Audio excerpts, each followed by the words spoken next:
at sa Davao, sapagkat ito lahat ay dahil sa pagkagahaman sa kapangyarihan at yaman ng bayan.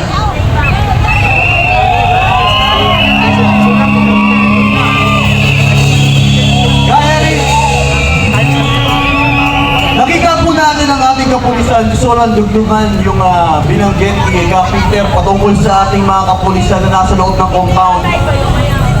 Ang kanilang mga armas ay nakakalat doon.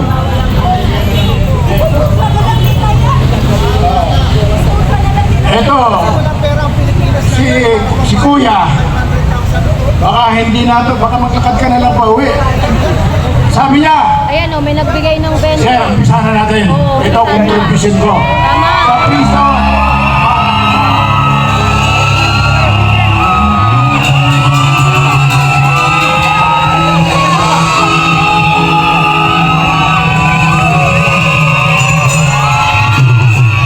yung 20 naging 70 pesos. Ayan po si Tatay. Ganyan po. Ganyan. Utang na ng Congress, isiro nyo na. Huwag nyo nang bigyan ng pera si Inday Sara. Ito! Ito! Para sa Pilipinas yan!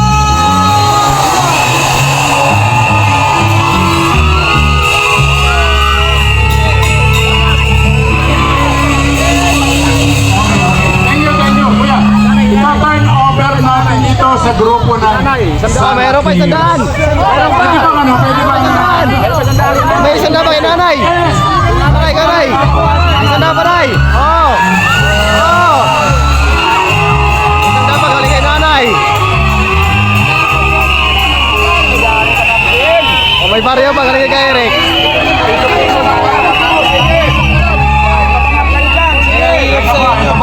Kasama natin dito si Ate. Grupo ng Sara Tears.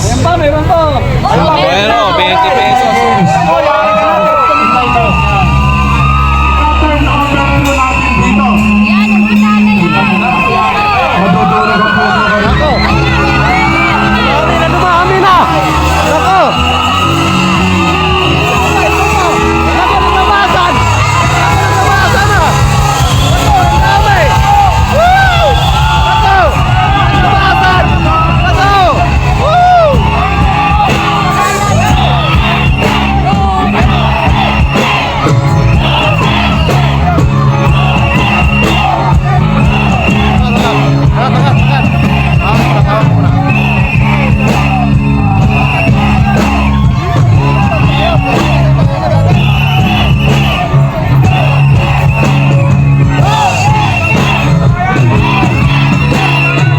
Ah, ito ba? Ito ba? Ito ba? Ito ba? Ah,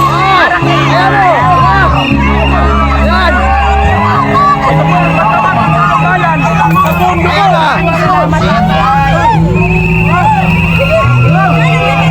Oh, yung baka yung mga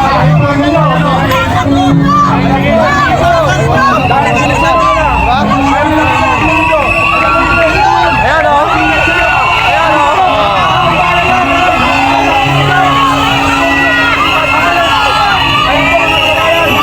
Ayan na. Umpisa pa yan ha. Umpisa pa lang yan. Umpisa. Maraming salamat po! Mga Pilipino! Para kay Inday Sara. Ayan. Ayan, para kay Inday Sara. Mahal namin si Inday Sara, mga kababayan. Ay, ito na. Laban! Kasama ang bayan! Kasama ang bayan! Kasama ang bayan! Kasama ang bayan! Kasama ang bayan! Nakakantik ng Ito puso! pa, ang daming humabol. Tingnan ninyo, ang daming humabol. Magsama-sama na po tayo! Kailangan natin Ito na. punta rito! Bigyan natin ng pundo si Inday Sara kasi ayaw bigyan ng gobyerno, mga kababayan. Ayan na. Ayan na. Ayan na. na. Bias Ayan na mga kababayan, ayan na. Ayan na. Diba? Narinig na po ang mga tambangan dyan sa Congress. Iyak kayo ng tambagan, iyak. Mga congressman! Yan Ano kayo ngayon mga congressman? ang mga malang Pilipino na nagmamahal sa tunay na demokrasya at tunay na pamamahay. Ipagpapatuloy po natin mamaya ito ay laban at pagkakaisa ng mamamayan. Nakakaantig puso ang pagtiros ng sambayanang Pilipino sa pagsuporta sa susunod na Pangulo ng Bansa.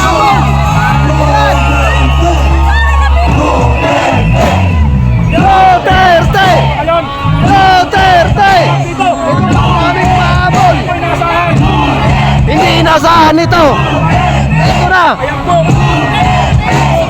Duterte! Dito pa lang to. Hindi pa lahat. Ayan, ang dami na. Taong bayan ng po mismo. Your attention please. Siyempre maraming salamat. Pero Salamat po. bago ang lahat, gusto ko po lamang pwedeng Hindi kami ng bayanan dito. itong si Kuya na katabi ko sa kaliwa. Siya yung unang nagpresenta ng Ayan, para kay Inday Sara mga kababayan. At sabi niya, nilapitan niya ako. Pagkatayo ko dito, umupo na ako rin nilapitan niya ako. Sabi niya, sir, pisahan na natin yan. Para Ayan. Inday Sara. Oh, yes. Yes, Inday Sara. Yeah, hindi pa lahat yun. Hindi pa lahat yun. Para kay Inday Sara yung mga kababayan. Is itong tinatawag natin single spark and start the private Ayan, umahabol pa sila nanay. Umahabol pa. Ayan pa, umahabol pa. Oh. Woo! Yung tulong para ponduhan si Inday Sara. Thank you, Kuya. Ayan. Ano kayo mga bangag? Kaya naman punduhan si Inday Sara. Sa piso-piso lang. Pero ayan, hindi piso lang binibigay ng tao. May 1,000, may 500, may 100, may 50, may 20. Ayan. Ano kayo ngayon? Wala nga kayo mga congress. Ang congress ngayon wala.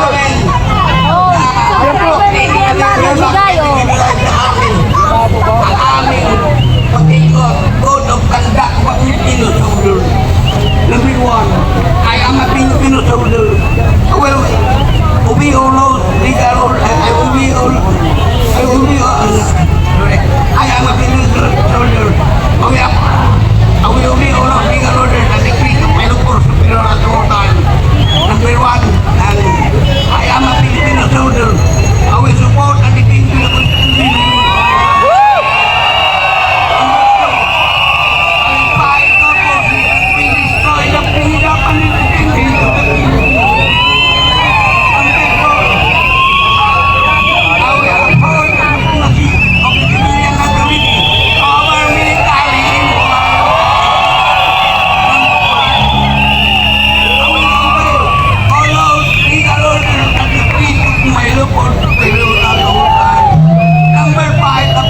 Naiyak sa tatay, naiyak. I am a Filipino soldier.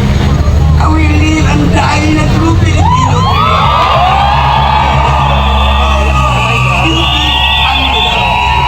I break my life. I need to go to sakit ulo. Hindi ko lang isabi ang pangalan ko. Yan, naiyak sa tatay dahil siya yung nag-umpisa doon na nagbigay ng bike. Diba? Ayan o. Medyo nilirang.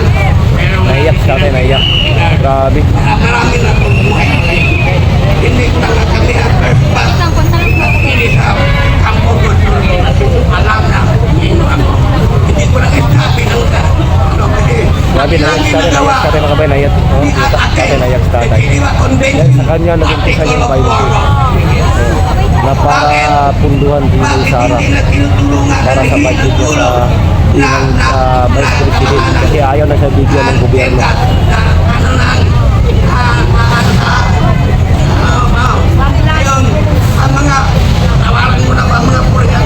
Ako nagbigay rin ako doon ng 100. Pero mayroon pa ako dyan. Wala pa tayong surdo. Ang mamuranga pa hindi ka na pa. Kaya pinalitan pa nila na kaya palagado ang mga tulong ng kahit UDC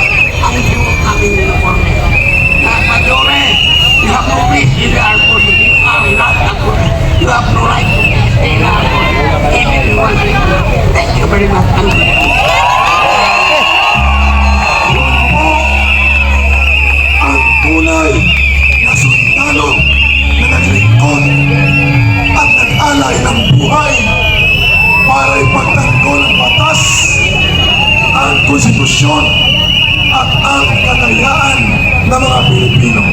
Maraming salamat, Tatay. Thank you for serving our country. Saludo. Grabe. Umawit muna tayo.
Ang dami pala ito sa likod.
makaupo. At meron lang din po tayong paglilinaw. Yan. Meron lang din po tayong paglilinaw at syempre sa ating kagbutihang loob. Gusto po nating tumulong sa ating pamahalaan.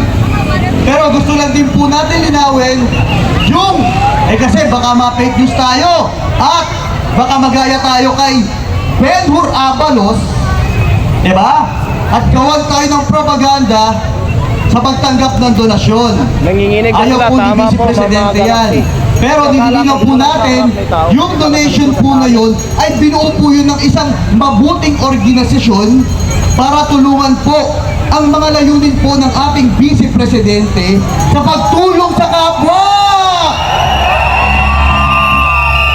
Iliwanagin natin hindi kagaya ng ating Vice President Sara Duterte, si Ben-Hur Abalos na tumanggap ng 10 milyon donasyon sa hindi pa nagpapakilala.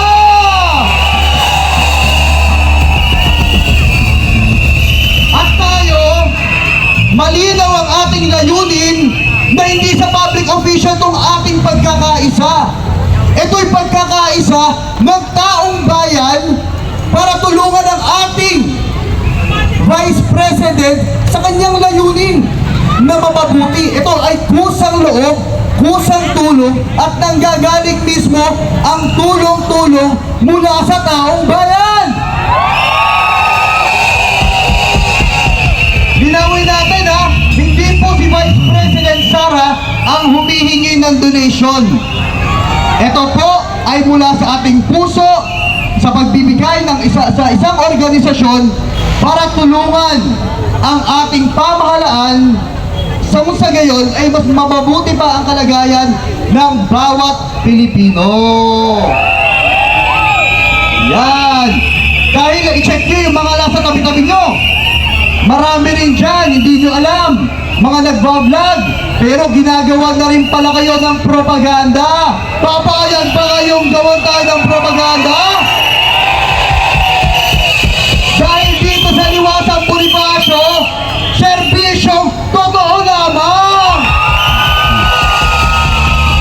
O ngayon, meron po kaming ipapakitang video, mag-update naman tayo sa patuloy na ginagawang iligalidad ng Philippine National Police kung saan, I think it's Colonel Patay kung di ako nagkakamali. Si Colonel Patay po, siya po ay pinapatanggal ang mga mask ng mga may-ari doon sa KOJC, mga miyembro, mga manggagawa. Pero ang kapulisan fully covered with battle gears pa at ayaw magpa-inspect at may bit-bit-bit pang kung ano-anong gamit na pang minero kung saan yung ilan galing pang diwalwal. Panoorin po natin ito mga kababayan.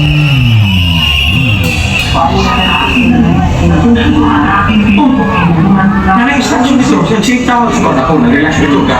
Siya lang tawagan ako ko. Papicturan na siya. No. Kailangan mapicture ka. Sa imong now. Kung ay si Madam Punta ka, ha? O sa mga si Karol. Hindi na mo. Sige, di ka na lisod. Hindi, issue agency. Ipatan ka lang, mas. COVID ba? COVID ba? Wala, sir. Iyan. No.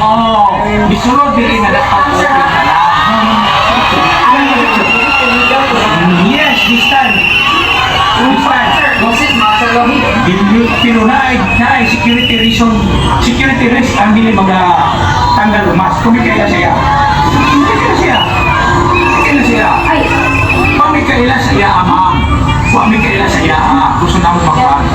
Sige. Na kaya ID, i-confirm na mo na kami in charge sa security. Makita lang no. Di ba? Sige daw, bakit? Tagalang talo.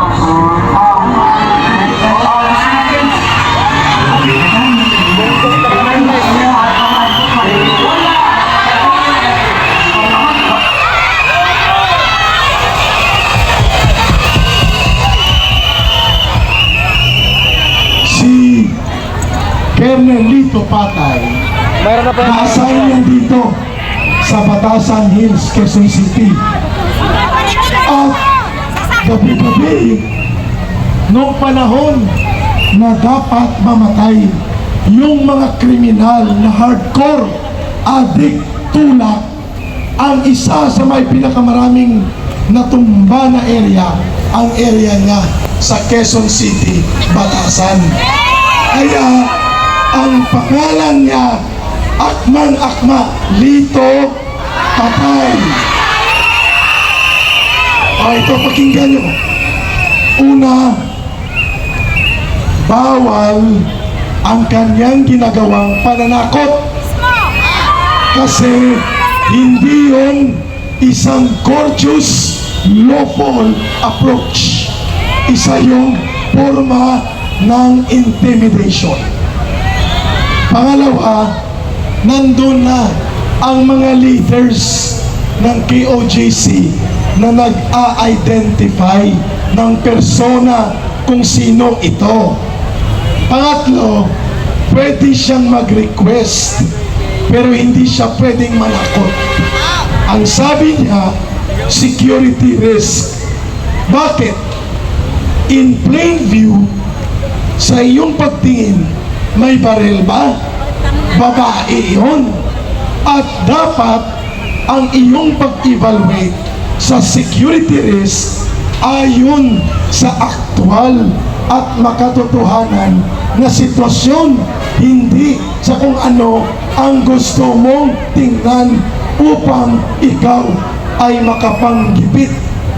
Yun ang ginawa-gawa ng mga pulis, nanggigipit, nananakot, nang i-intimidate, nang haharas. Kaya tama ang binanggit ni Kapiter Mutok, ang KOJC ay hindi lamang illegal na kinukupkup ang Kingdom of Jesus Christ Cathedral, School at buong civilian community. Ngayon ay nakailalim sa pangil ng martial law na pagpapatupad ng mga pulis. Illegal po ito na hindi na dapat panatilihin. Kaya dapat magsalita ang bawat Pilipino sapagkat ganito na kabulok ang uri ng mentalidad ng mga opisyal ng pulis ni Marcos. Na Eric, huhulihin daw yung babaeng misyonaryo dahil civil disobedience daw ang pagmama. Unlawful illegal arrest.